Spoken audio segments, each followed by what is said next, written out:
नमस्कार साथियों, कैसे हैं आप सभी। कैसा लग रहा है हमारा वीडियो, कमेंट करके बताया कीजिए। और कुछ नए वीडियो आप बनवाना चाहते हैं तो उस विषय में भी बता सकते हैं। आप अगर चैनल पर नए हैं तो हमारे चैनल को सब्सक्राइब करें, हमसे जुड़ने का प्रयास करें। वैसे आज के वीडियो में मैं बात करने वाला हूं कि सीबीएसई बोर्ड एग्जाम में आपके एग्जाम के बाद कॉपियां कैसे चेक की जाती हैं, वो कॉपियां कहां कहां जाती हैं। जैसे ही आप बोर्ड एग्जाम आपका खत्म होता है, कॉपी को जैसे आपने अपने कमरे में देखा होगा, इन्विजिलेटर जो है उसको कलेक्ट करते हैं और उसको सीबीएसई का जो स्कूल का सेंटर होता है, ऑफिस होता है, सीबीएसई वाले कमरे में वो कॉपी चली जाती है और वहां से उसके बंडल बनते हैं सीरियल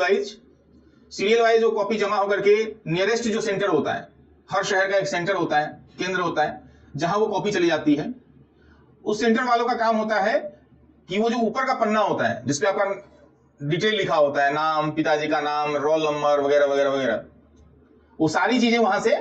वो फाड़ दी जाती है, आधी शीट फाड़ दी जाती है और बगल वाला जो शीट होता है जिसपे आप सिर्फ आपका सब्जेक्ट लिखा होता है, आपका कोड लिखा होता है कि आप कोड 1 यूज कर रहे हैं, 2 यूज कर रहे हैं या 3 यूज कर रहे हैं, क्वेश्चन पेपर कोड, तो वो बस लगा होता है। और उसपे नीचे आप देखेंगे तो कार्यालय वर्क लिखा रहता है, ऑफिस वर्क के लिए एक स्पेस बॉक्स छूटा होता है। उस बॉक्स में एक यूनिक नंबर जो है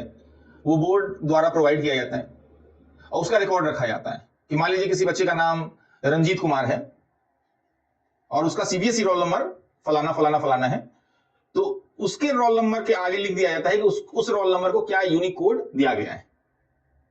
अब उस यूनिक कोड के साथ कॉपी उस सेंटर से उठ करके अलग अलग स्कूलों में पहुंचाया जाता है। अलग अलग स्कूल जो होते हैं वो कॉपी चेकिंग के सेंटर बनते हैं। जो बढ़िया स्कूल माना जाता है सीबीएसई के नजर में, जो स्कूल बढ़िया होता है, जहां की प्रशासनिक व्यवस्था अच्छी होती है, प्रिंसिपल नजर में बेहतर होते हैं, तो सीबीएसई ऐसे सेंटर का चयन करती है। उस सेंटर पे कॉपियों को पहुंचा दिया जाता है। फिर उसके बाद कॉपियों के साथ ही या कॉपियों के पहुंचने के 1-2 दिन बाद वहां आंसर की भी पहुंच जाता है। इस बीच में जिस सब्जेक्ट की कॉपी चेक होने वाली है, उस सब्जेक्ट के जो एक्सपीरियंस टीचर होते हैं, अनुभवी शिक्षक होते हैं, जिनका कम से कम मान लीजिए 5 साल 7 साल का अनुभव है, वैसे शिक्षकों को प्रायोरिटी दी जाती है। या जो 10 साल 15 साल 20 साल से पढ़ा रहे हैं, वैसे शिक्षकों को प्रायोरिटी दी जाती है। जो अनुभवी शिक्षक होते हैं, जिनके रिजल्ट जिनका अच्छा होता है, ऐसे अनुभवी शिक्षकों को, मान्यता प्राप्त शिक्षकों को कॉल किया जाता है कि आइए भाई आप सीबीएसई सेंटर पे पहुंचिए और फलाने सेंटर पे आपको ड्यूटी दी गई। और मान लीजिए मैं ले लेता हूं कि मान लीजिए हिस्ट्री का पेपर है 12th क्लास का, तो हिस्ट्री का पेपर है तो हिस्ट्री के बढ़िया बढ़िया टीचर को बुलाया जाएगा अलग अलग स्कूलों से कॉल करके। वो टीचर अलग अलग संस्थाओं से हो सकते हैं। वह टीचर जो है वो दिल्ली सरकार से हो सकते हैं, केंद्रीय विद्यालय समिति से हो सकते हैं, नवोदय विद्यालय समिति से हो सकते हैं, किसी प्राइवेट स्कूल से हो सकते हैं, जैसे डीपीएस के टीचर हो सकते हैं, जीडी गोयनका के टीचर हो सकते हैं। इस तरह के जो नामी प्राइवेट स्कूल हैं उसके टीचर हो सकते हैं। तो उसमें जो एक्सपीरियंस खूब बढ़िया टीचर होते हैं उनको बुलाते हैं, सेंटर को बुला लेते हैं और एक उसमें हर कमरे में एक एक हेड एग्जामिनर बैठाया जाता है। जैसे एक स्कूल में मान लीजिए कि 4 कमरे में सेंटर बनाया गया, तो चारों कमरे में एक हेड एग्जामिनर होगा। हेड एग्जामिनर और जो इवैल्यूएशन करने वाले लोग होते हैं उनसे ज्यादा एक्सपीरियंस होते हैं, ज्यादा पुराने होते हैं। जैसे इवैल्यूएशन करने वाला हो सकता है 5 साल 7 साल 10 साल का हो, लेकिन इवैल्यूएशन को देखने वाला जो होता है, हेड एग्जामिनर होता है, उसका एक्सपीरियंस कम से कम माना जाता है कि 10 साल 15 साल पुराना व्यक्ति ही हेड एग्जामिनर बनता है। हेड एग्जामिनर अपने नीचे 3 एएचई को नियुक्त करता है, असिस्टेंट हेड एग्जामिनर होते हैं। और ये चारों मिलकर के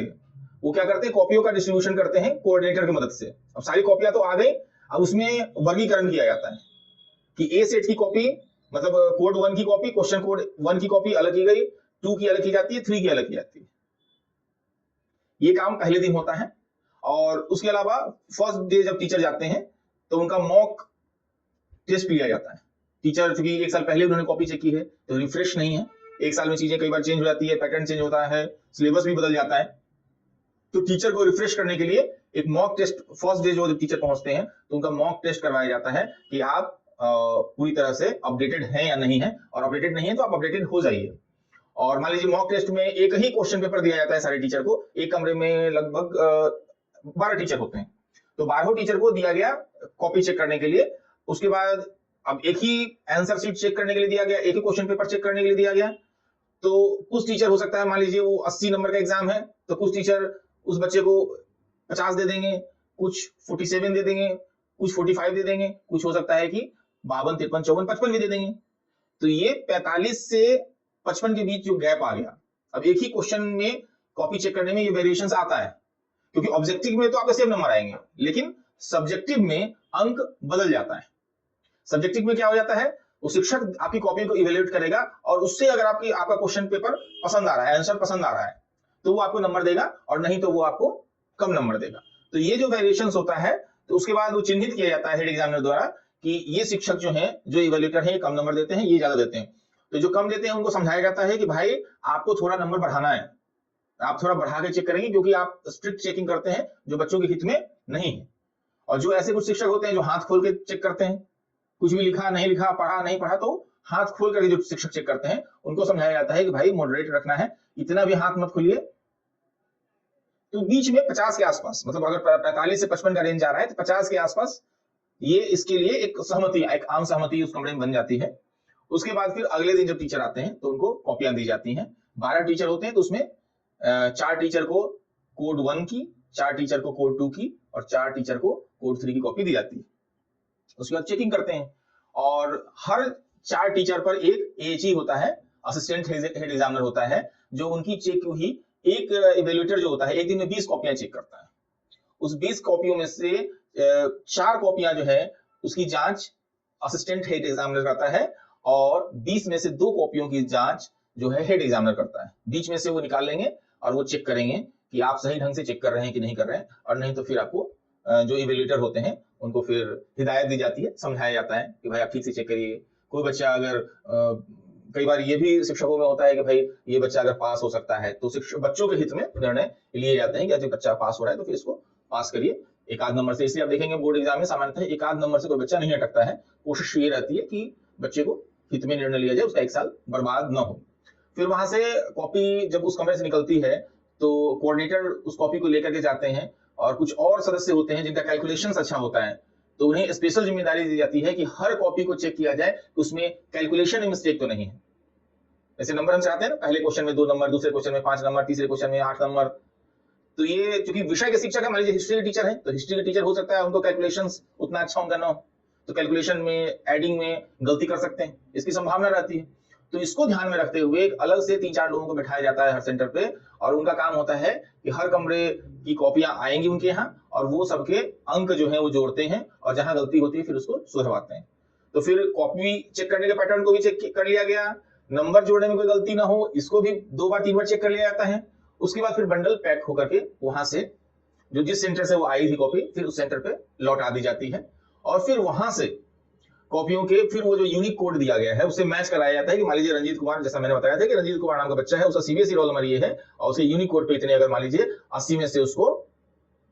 75 नंबर आए तो रंजीत कुमार के नाम पे 75 नंबर जो है चढ़ाए जाएंगे। और ये नंबर जो है ये स्कूल जो सेंटर होता है वहीं से चढ़ा करके भेज दिया जाता है, और उसको वहां सेंटर पे फिर मैच करा लेते हैं, और मैच कराने के बाद फिर वो सीबीएसई को भेज दिया जाता है नंबर। सीबीएसई के भी पूरे भारत में अलग अलग केंद्र है, जैसे इलाहाबाद में एक केंद्र है, एक पटना में केंद्र है, एक दिल्ली में केंद्र है, हैदराबाद में केंद्र है, चेन्नई में केंद्र है, चंडीगढ़ में केंद्र। तो सीबीएसई के भी पूरे भारत में कई केंद्र हैं, और अलग अलग केंद्र जो है वो अपने अपने ढंग से उनके अपने इलाके बटे हुए हैं, उनका क्षेत्र बटा हुआ है, उस हिसाब से वो रिजल्ट देता है। और फिर जब सारे सेंटर में कॉपी चेक हो जाते हैं तो दिल्ली का जो हेड सेंटर है वहां से कोऑर्डिनेट होता होगा कि अमुक तारीख को हम, वो सीबीएसई बता देती है पहले ही कि अमुक तारीख को रिजल्ट आएगा, तो उससे पहले सारे जो सेंटर वाले हैं वो अपना रिजल्ट रेडी कर लेते हैं, और वो सब कंप्यूटराइज हो जाता है, सब डाटा फीडिंग हो जाती है, और अंत में उस नंबर को आपके रिपोर्ट कार्ड पे चढ़ा दिया जाता है, और इस तरह से आपका रिजल्ट जो है सीबीएसई बोर्ड एग्जाम का कॉपी चेक होकर के आपका फाइनल रिजल्ट आता है। और सामान्यतः रिजल्ट जो है मई के महीने में आता रहा है पिछले कई सालों से, और लेकिन सीबीएसई इस कोशिश में लगातार है कि उसको मई से शिफ्ट करके अप्रैल में कर दिया जाए। और आने वाले वर्ष में आपको मालूम ही है कि अगले साल से ऐसा नियम आया है कि अगले साल से बोर्ड एग्जाम भी 2 बार हुआ करेंगे, एक बार यही फरवरी मार्च में, और एक बार फिर मई जून में एक बार करा लेंगे पेपर को, और जो दोनों में बेस्ट होगा वो बच्चों के हित में निर्णय लिया जाएगा। तो अगले साल से सीबीएसई बोर्ड एग्जाम 2 बार होने वाले हैं, तो उस पर भी कभी हम वीडियो बनाएंगे। तब तक के लिए नमस्कार।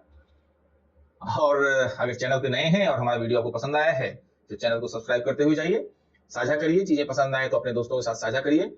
और फिर मिलते हैं किसी और वीडियो में। जय हिंद, जय भारत, धन्यवाद।